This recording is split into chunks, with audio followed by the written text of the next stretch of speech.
I lifted the covers, searching. Sniffer was gone. In that moment, childhood slipped away, loss echoing louder than any words.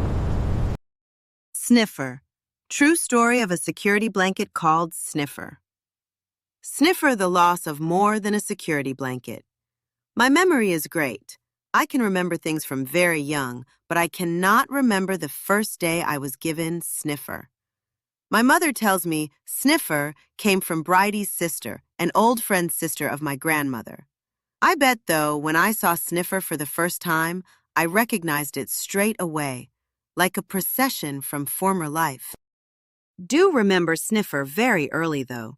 Sniffer had to be cold before sniffing. I couldn't sniff Sniffer hot. I have always thrown Sniffer over the edge of the bed, getting it cold, and then reeling it in, sniffing the cold from it as I brought it back to my nose. Sniffer was my security blanket. I was 11, about to be 12, the day my childhood died, and I was forced to grow up. I was invited on a school trip to represent England in an Amsterdam small school football competition. We had no training, and no one knew of each other on our team, but we continued the football competition anyway. My mother had told me, "Don't take Sniffer to Amsterdam, you will only lose it." We argued before I left. Mother was right, though. I was going to lose Sniffer in Amsterdam. The first night, me and Sniffer slept well. Me throwing Sniffer over the bed and sniffing it cold. A fellow classmate was intrigued and asked me questions about Sniffer. I answered and explained honestly Sniffer and what Sniffer did for me. I woke the first day of the visit to Amsterdam, and it was a gray, rain-drizzling day. I had never been anywhere in a hotel before, so I left Sniffer under the bedsheets for when I returned to the hotel after we played football for the competition. I returned to my hotel room after losing our second game for a comforting sniff of Sniffer. The room had changed. It was ransacked by the hotel cleaners. The bed had been changed, and other noticeable things cleaned and changed. My heart was about to sink. I lifted the bedsheets, believing the cleaners would have left Sniffer at peace in its place. I lifted the covers. Sniffer was gone. I looked under and over, everywhere. Sniffer was gone. I had one solution: find a hotel staff member and track down my Sniffer. The hotel was vast, with many floors and rooms. I looked for a hotel staff member, but found none. Mr. Richardson was the PE teacher for our school on our Amsterdam football competition tour. I sat next to him at the hotel bar, he with a drink in his hand. The night before, the teachers had been drinking and smoking, and they were locked out of the hotel after hours and were yelling, "Lane!" as my room was on the outside of the hotel. I let the drunken teachers back in the Amsterdam hotel. "Mr. Richardson, I need your help. I have lost my Sniffer." Mr. Richardson didn't know what I was talking about and just drank his spirits. I had to face it. Sniffer was gone, and I had to be a man and live without Sniffer the rest of my life.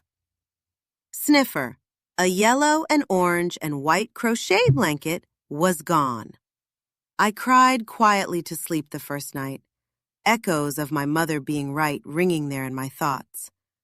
My rage at the world for the loss of Sniffer was devastating and a life moment of change. 2 years later, I met a girl who wiped herself on a new security blanket for me. By then, though, I had been expelled from school, had a 10 for convicted criminal record, and began smoking. I had my girlfriend Sniffer for about 4 years until I was bailed away from my town for a crime. Sniffer 2 was then a thin checkered blue shirt which I had torn in an argument with my girlfriend. Like Sniffer 1, Sniffer 2, I would toss over the edge of the bed to get it cold and then sniff. Sniffer 2 was lost too, but by this time I was actually a grown-up. But I always know if I had Sniffer, life would have been different.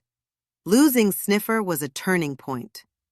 Psychiatrists have tried for years to diagnose me with some mental illnesses, but if I was honest with myself, losing Sniffer was the start of a life of misadventures.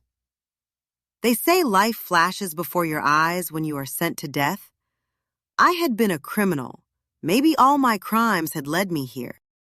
I lay here, on my strapped and harnessed bed in some strange facility, my thoughts of Sniffer, and the thought of having one last sniff of Sniffer that could have changed the world. Funny your last redemptions. The liquid medicine in the foreign facility machine trickled into my veins. My crimes for execution were minor, in my last moments. I remember why, who, what Sniffer did for me. I was told to count to 10 backwards as the medical fluid raced through my veins and took effect. I am guessing my executioner's called Time of Death. Sniffer was a story of loss, a story of losing an object, a blanket in this story of Sniffer. It could be money, career, and even a loved one. It was the story of the turning point through fate or karma. Only hindsight will remain. It is a story of what-ifs, money, career, even family losses. Sniffer was his only story never told. The Sniffer in this story was just a story of a man being executed, but as a boy, the essence of Sniffer and his last story, his last sniff, his last story.